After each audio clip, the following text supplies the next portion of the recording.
The room was electric, a charged silence broken only by the sharp scrape of papers and the low hum of anticipation. Tommy Tuberville leaned back in his chair, a smug smirk playing across his face, his laugh cutting through the tension like a jagged blade. It was the kind of laugh that dismissed concerns, that belittled questions, that made everyone watching hold their breath. Jasmine Crockett stood across from him, composed, her eyes steady, her voice ready but paused, as if weighing each word against the gravity of the moment.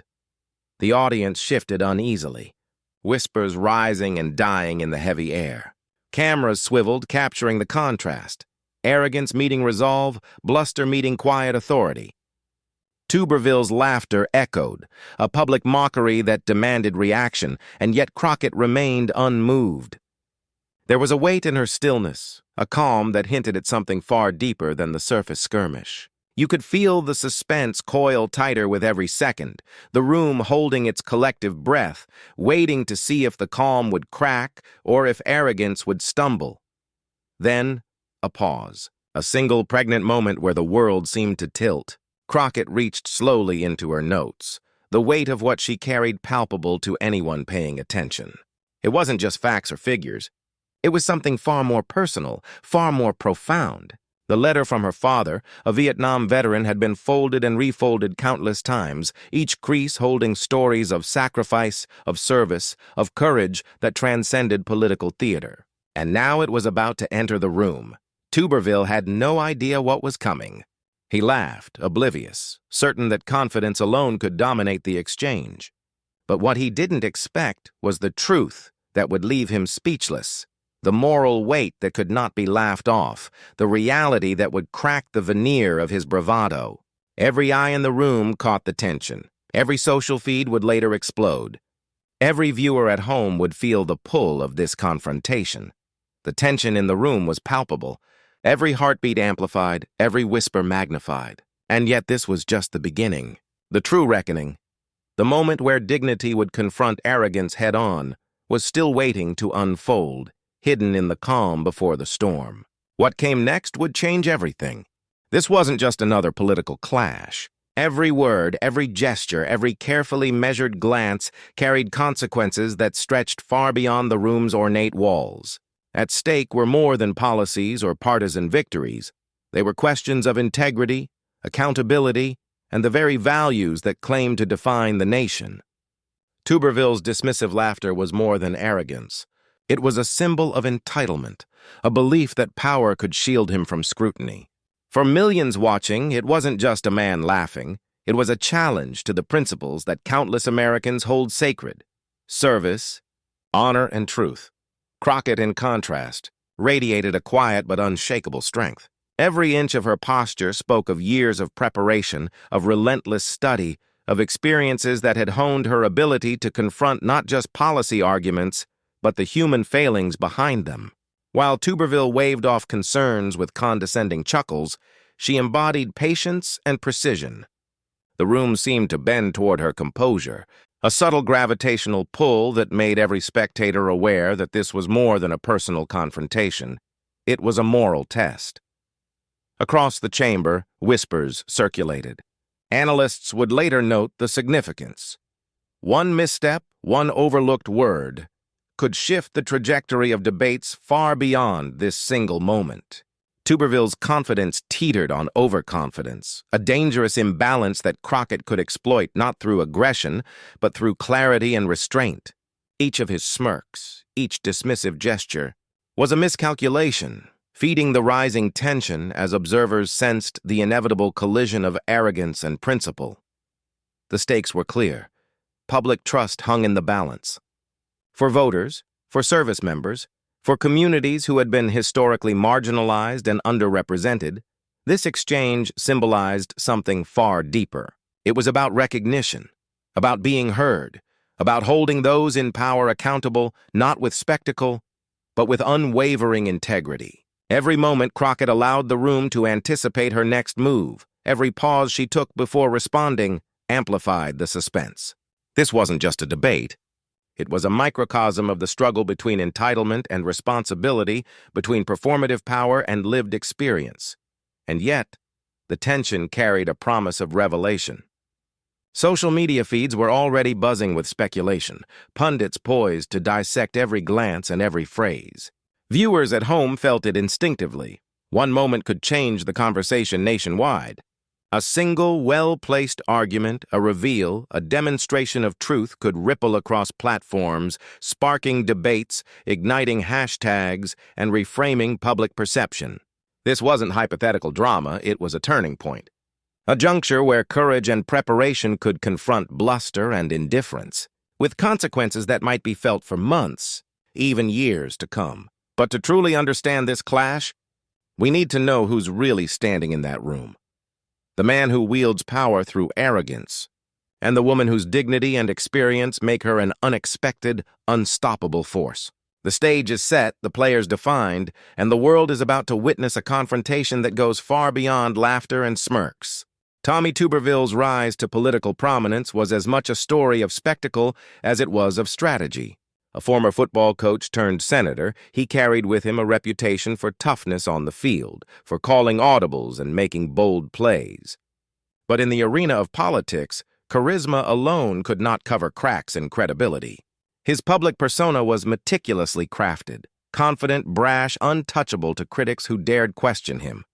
The media often highlighted his wins and downplayed the missteps, creating an image that seemed larger than life, impervious to challenge.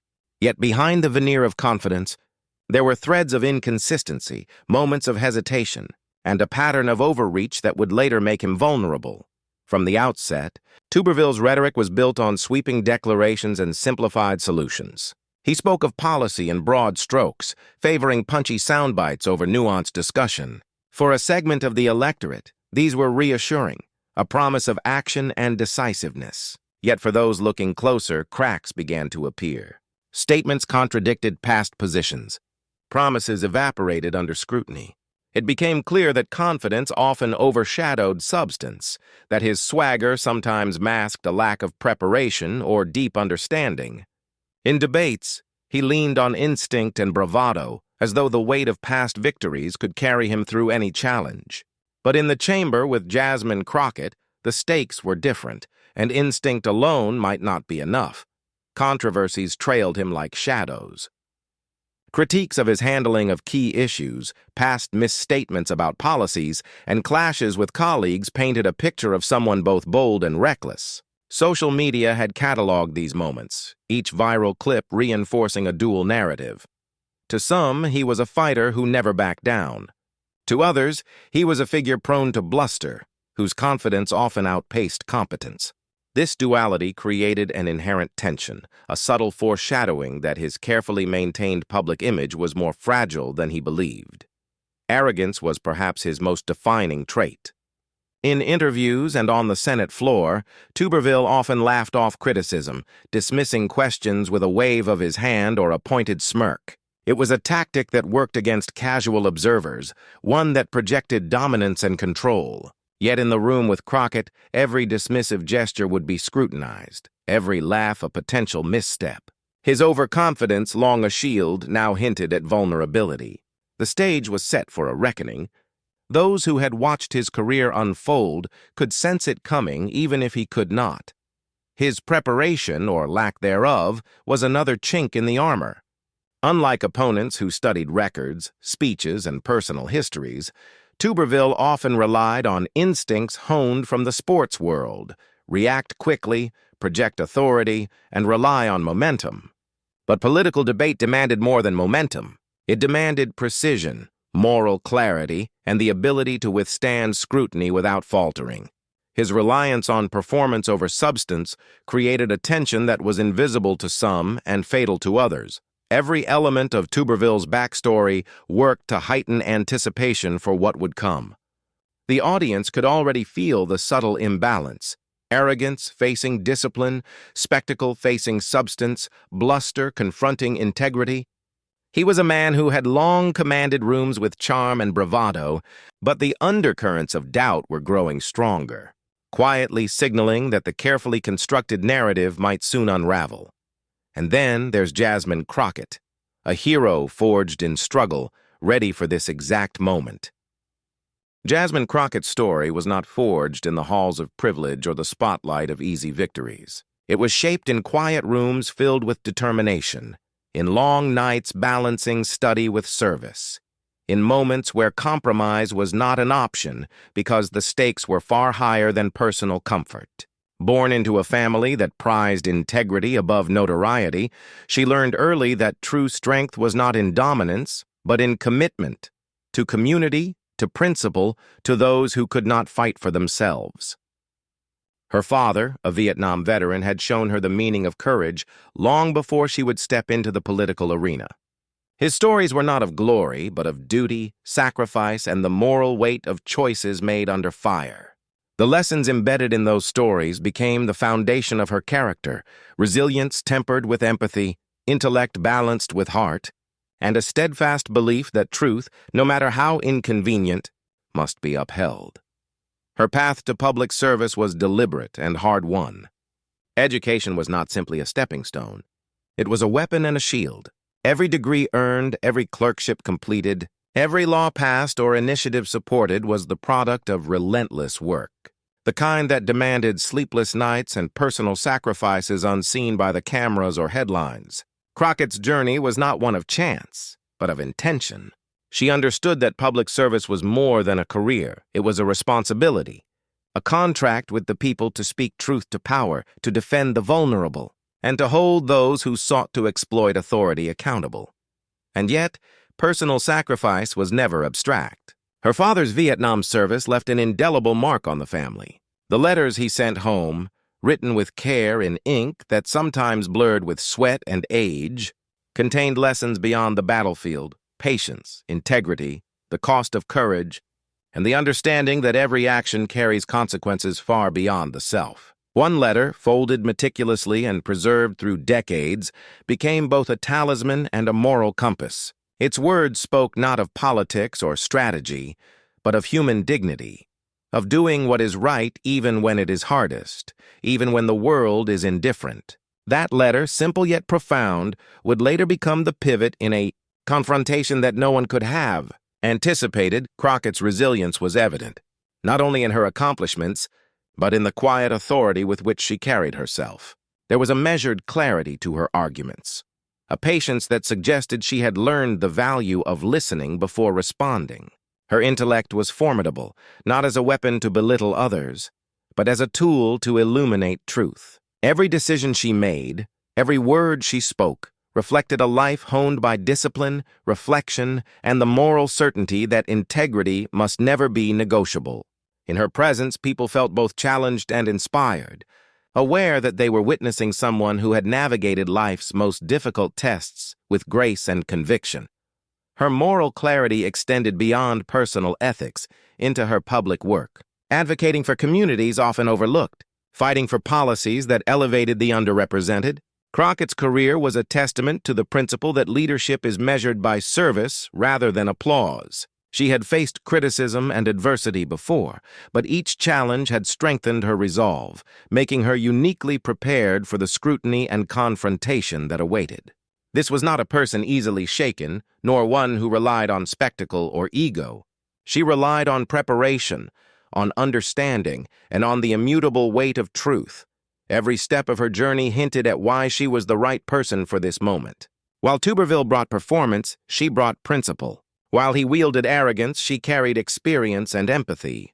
Her life, informed by sacrifice, service, and moral fortitude, had prepared her to confront not just a man, but the ideology and complacency he represented. She was armed with more than facts and policy. She carried history, honor, and the lived experiences that gave her words a resonance that could silence bluster and command attention. Armed with truth and dignity, she was about to face the ultimate test. The chamber, already thick with anticipation, seemed to shrink under the weight of unspoken tension. Words were exchanged with increasing sharpness, each one a test of poise and conviction. Tuberville leaned into the microphone with a smirk, delivering jabs that were meant to unsettle, to provoke, to dominate. His insults were calculated, designed to distract from substance, to make anyone questioning him appear weak or naive. The audience, caught between disbelief and fascination, shifted uneasily in their seats. Whispers rippled through the room like faint tremors before an earthquake, signaling that something far greater was at play than a mere exchange of opinions. Crockett's responses were measured, deliberate. Each point she made was precise, every argument supported by facts, by precedent, by moral authority. She did not mirror the theatrics. She did not rise to the bait. Instead, her calmness amplified the contrast between them. Tuberville's laughter rang hollow against her quiet confidence, and the room began to notice. Viewers at home, watching through screens filled with rapid cuts and close-ups, could sense the shift. The man who thought he commanded the room was beginning to lose control, while the woman who had listened, studied, and prepared radiated command without aggression. Interruptions came swiftly, a flurry of attempts to throw her off balance. Tuberville spoke over her, raised his voice, gestured dismissively. The audience winced at each intrusion, sensing the tension escalate to a near breaking point. Crockett, however, remained unmoved. Her voice never faltered. Her gaze never wavered. She let his words hang in the air before countering with clarity that cut deeper than any raised tone could. Each interruption became an opportunity for her to reinforce her composure, to demonstrate a mastery of not just debate, but of self-possession. The contrast was stark, cinematic in its clarity. One figure exuded arrogance, overconfidence, and impatience. The other embodied discipline, intellect, and moral authority. The audience's reactions intensified with each exchange. Gasps, murmurs, shifting in chairs, some leaning forward, unable to look away. Social feeds, already buzzing from earlier moments, began to anticipate the escalation. Clips of Tuberville laughing, juxtaposed with Crockett's poised counters, began circulating, teasing the public with hints of the impending confrontation's climax. As the debate surged, so did the psychological pressure. Tuberville, accustomed to commanding attention through bravado, found his usual tactics blunted. Each laugh, each dismissal seemed less effective against Crockett's unwavering stance. He attempted to regain control with sharper barbs, more aggressive gestures, but the room no longer followed his lead unquestioningly. Suspense built not just in the chamber, but across living rooms, offices, and social platforms. Viewers could feel the imbalance, the tension coiling tighter, waiting for the inevitable tipping point. And then, amid the rising storm of words and interruptions, there was a subtle pause. A pause heavy with expectation, with moral weight, with the unspoken knowledge that the confrontation had not yet reached its zenith. Crockett inhaled briefly, eyes steady, as though drawing on every lesson, every sacrifice, every moment that had brought her here. The audience sensed it instinctively. Something monumental was coming. Something that would not merely win points, but command respect and redefine the narrative entirely. But the real shock was yet to come. A letter would flip the entire room upside down. The air in the chamber had already grown thick with tension, but Jasmine Crockett was in no rush. She let the weight of Tuberville's laughter hang there, unacknowledged, until the silence became louder than his mockery. Slowly, with the kind of composure that only comes from deep conviction, she pulled a folded sheet of paper from her notes. The room leaned forward, not because anyone knew what it was, but because they sensed the gravity she carried in her hands. "This," she said softly, "isn't a statistic. It isn't a talking point. It isn't spin." She paused, eyes scanning the room before landing squarely on Tuberville. "This is a letter my father wrote during his service in Vietnam." The room stilled. Even the restless shuffle of reporters stopped, pens frozen mid-sentence. Tuberville, so sure of himself only moments earlier, blinked, the smirk faltering ever so slightly. Crockett opened the letter with care, its creases evidence of decades of reverence. Her voice, steady but resonant, carried words written in a time of fear, sacrifice, and unshakable patriotism. She read, "My darling family, tonight as I sit under the dim light of this base, I think of you. I don't know what tomorrow holds, but I know why I'm here. I serve because my country asked me to, because freedom demands sacrifice, because my daughter deserves a world where her voice can be heard. If I make it home, it will be because of God's grace. If I don't, know that I gave everything for a country that must live up to its promises." Her voice didn't waver, though her words pressed on every heart in the chamber. Tuberville shifted uncomfortably in his seat. The laughter that once filled the air had turned into silence thick enough to choke. Crockett folded the letter gently, placing it back on the table with deliberate care. My father wrote those words before I was even old enough to understand what service meant. He lived them. He survived. And when he came home, he taught me that courage is measured not in arrogance, but in sacrifice. That leadership is measured not in how loud you laugh at others, but in how faithfully you serve. The effect was immediate. A murmur rippled through the audience. Astonishment, respect, even shame. The cameras caught every angle. Tuberville's clenched jaw, Crockett's unshaken calm, the wide eyes of colleagues who had never seen a moment like this play out so raw, so undeniably human. Tuberville tried to interject, to regain ground, but his words stumbled. His voice lacked the ease it carried before. That's touching, but... Crockett cut him off, not with volume, but with precision. No, Senator. This is not about what you dismiss as touching. This is about the reality that men and women like my father gave everything so people like you and me could sit here today and debate the future of this nation.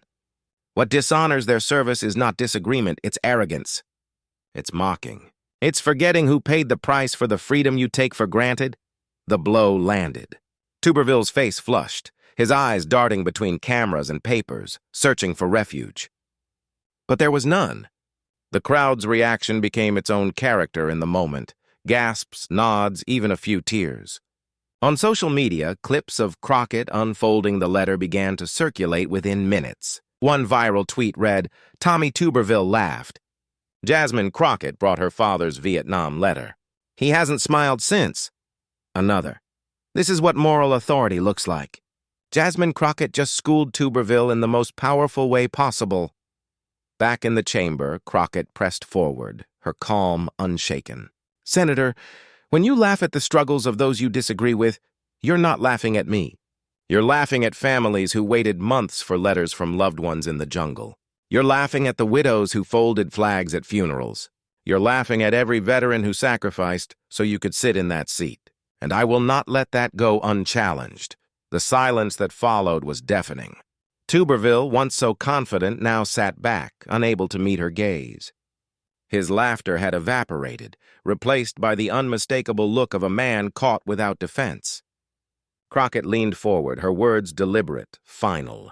"You may dismiss me, Senator, but you cannot dismiss the truth. You cannot dismiss the sacrifices of those who served, or the duty we carry because of them. My father's letter isn't just his voice, it's the voice of every American who gave more than you will ever understand. And today, that voice speaks louder than your laughter ever could." The chamber erupted, not in chaos, but in applause, the kind that breaks protocol but feels inevitable when dignity wins over mockery. Cameras zoomed in on Tuberville, his expression caught in high definition, a portrait of defeat without a single insult hurled. Crockett didn't need volume or venom. She had something far stronger, truth wrapped in sacrifice, delivered with unshakable calm. Across the country, the reaction was instant. Hashtags like Wack Letter V's Lauder and Crockett Mick Drop shot to the top of trending lists. Commentators on cable news replayed the moment in slow motion, dissecting the instant Tuberville's smirk slipped, the instant Crockett's calm transformed the debate. Journalists wrote headlines like, "Crockett turns Tuberville's mockery into a lesson on patriotism," and "Vietnam letter leaves senator speechless." Celebrities and politicians alike weighed in. A veteran-turned-actor tweeted, "That letter hit me in the gut. Crockett honored every one of us tonight." A fellow congresswoman posted, "Grace under fire. That's leadership." Meanwhile, Tuberville's allies scrambled. Some offered tepid defenses, others tried to pivot, but none could erase the image already burned into the public's mind. Arrogance silenced by sacrifice, laughter drowned out by truth. And through it all, Crockett never raised her voice. She didn't need to. She had shifted the room, the conversation, and perhaps even the trajectory of the debate itself, all by letting her father's words speak louder than any insult ever could. As the chamber settled, the cameras lingered on her face, serene, resolved, quietly triumphant. She had done more than defend herself. She had redefined the moment. And as the letter sank in, the room and the country couldn't look away. The moment the debate concluded, the ripple effect was instantaneous. Clips of Crockett holding her father's Vietnam letter, paired with Tuberville's stunned silence, spread across social media at lightning speed. Hashtags ignited within minutes. On Vietnam letter victory, Crockett closes the gap, dignity over arrogance, each trending higher than anyone could have anticipated. Viewers at home, glued to their screens, shared, commented, and debated, amplifying the confrontation into a nationwide spectacle. The story was no longer confined to the chamber. It had become a cultural moment, a moral touchstone that demanded attention. Commentators, pundits, and journalists struggled to contain their astonishment. Evening news anchors replayed the clip multiple times, analyzing every glance, every word, every pause. Political analysts debated the implications for public perception, for policy credibility, and for the broader landscape of integrity in leadership. Even late-night talk shows wove the confrontation into their monologues, framing it as a watershed moment where arrogance met unwavering principle. The conversation transcended politics. It became a conversation about character, ethics, and the accountability that comes with public service. Celebrities and influential figures weighed in as well. Tweets, statements, and video responses poured in, amplifying Crockett's victory in ways that no single media outlet could achieve alone. Athletes, actors, and activists highlighted her calm under pressure, the moral clarity that cut through spectacle, and the symbolic power of a leader standing for truth in a moment that demanded courage. Public figures praised not just her rhetorical skill, but the authenticity and dignity with which she represented her values. The collective response elevated the moment beyond political theater. It became a reaffirmation of shared ideals. Tuberville, on the other hand, faced immediate and visible repercussions.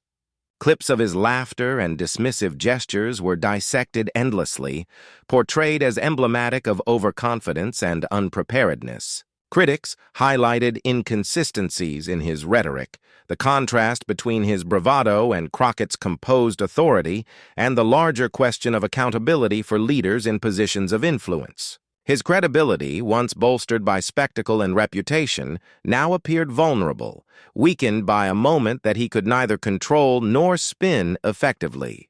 Public perception shifted rapidly, illustrating how a single confrontation, executed with precision and moral clarity, could reverberate far beyond the room where it occurred. For Crockett, the aftermath was validating and transformative. The audience's response underscored the resonance of her integrity, the impact of her preparation, and the power of lived experience. Social media engagement, mainstream coverage, and public commentary combined to create a sense of national relevance. She was no longer just a participant in a debate. She had become a symbol of principled leadership, a reminder that courage and composure could overcome bluster, and that dignity and moral clarity could command attention, even in a world often distracted by spectacle. Across the country, conversations emerged in households, classrooms, workplaces, and online forums. People dissected the strategies, admired the restraint, and debated the lessons of the confrontation. Yet amid the analysis and commentary, a deeper truth became clear. This was not merely about winning a moment in a debate. It was about illustrating the enduring value of integrity, the weight of preparation, and the power of standing firmly on principle in the face of arrogance. Crockett's example inspired reflection and action, prompting viewers to consider how they, too, might approach challenges with courage, dignity, and moral clarity. And in the quiet after the storm, one truth became impossible to ignore. In the aftermath, the noise of debate, the tension, and the viral frenzy began to settle, leaving a quiet clarity in its wake.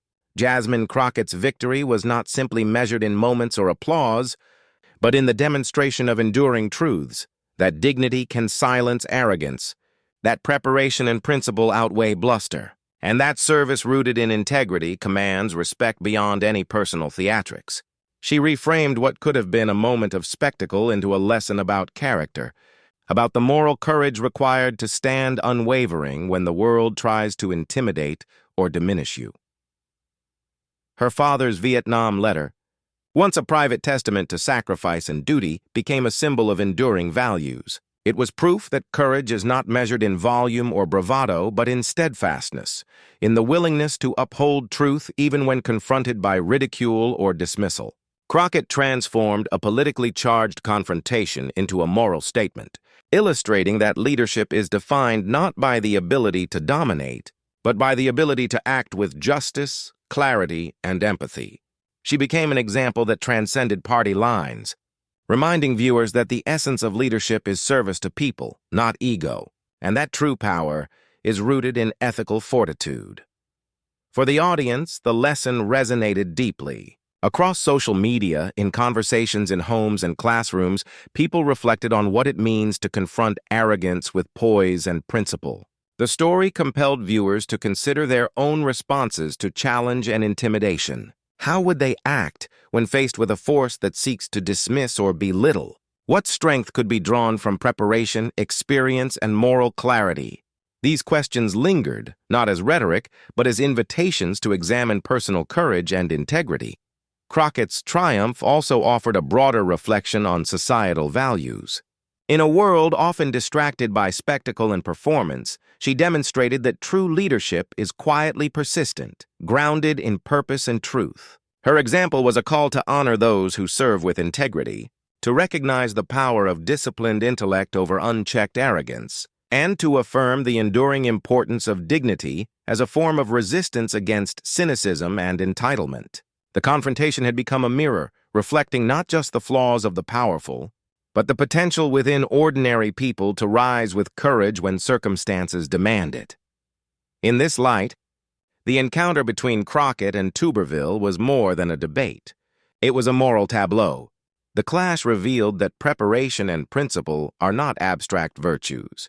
They are practical tools for navigating conflict, for standing firm in the face of intimidation, and for asserting truth in environments where it is often challenged. Crockett's calm, resolute presence reminded viewers that integrity is not performative. It is enduring. It is the quiet force that shapes public perception, commands respect, and inspires others to act with courage in their own spheres of influence. As the audience absorbed the weight of the moment, the lesson crystallized. Arrogance may provoke, but dignity endures. Performance may momentarily dominate, but principle resonates. Preparation, moral clarity, and courage under pressure are what turn confrontation into transformation, spectacle into inspiration, and challenge into affirmation of core values. How would you stand when confronted with arrogance? How would you carry yourself when integrity and courage are tested? These questions remain, echoing beyond the chamber, beyond the headlines, beyond the viral clips. They are a call to reflection, a challenge to action, and a reminder that the lessons of one confrontation can ripple far wider than any single moment. This story doesn't end here. It's a lesson for all who watch and listen. Tommy Tuberville laughed. Jasmine Crockett stood calm. And then, with one simple, profound gesture, revealing her father's Vietnam letter, she transformed a moment of arrogance into a moment of truth. What began as a clash of personalities became a lesson in dignity, preparation, and moral courage. The room, the cameras, and the country witnessed a confrontation that was bigger than politics. It was about character, integrity, and the enduring power of standing firm when it matters most. Every pause, every measured response, every glance of calm authority reminded viewers that leadership is not about dominance or theatrics. It's about principle, service, and the courage to confront arrogance with clarity and respect. Crockett's triumph became a beacon for anyone who has faced dismissal, doubt, or the weight of impossible expectations. It was a reminder that preparation, truth, and moral fortitude can overcome even the most blinding display of entitlement. And now, that lesson extends beyond this debate. It lives in the conversations we have, the questions we ask ourselves, and the actions we take when confronted by injustice or dismissiveness in our own lives. How do we respond? How do we carry ourselves when integrity is challenged? Crockett's example shows that the answer is always with preparation, dignity, and unwavering courage. Share this story. Stand up for truth. Subscribe and join the movement for integrity in politics. Be part of a community that values service over ego, principle over spectacle, and moral clarity over empty bluster. The confrontation is over, but the impact is ongoing. And together, we can ensure that courage, dignity, and integrity continue to shape the world around us.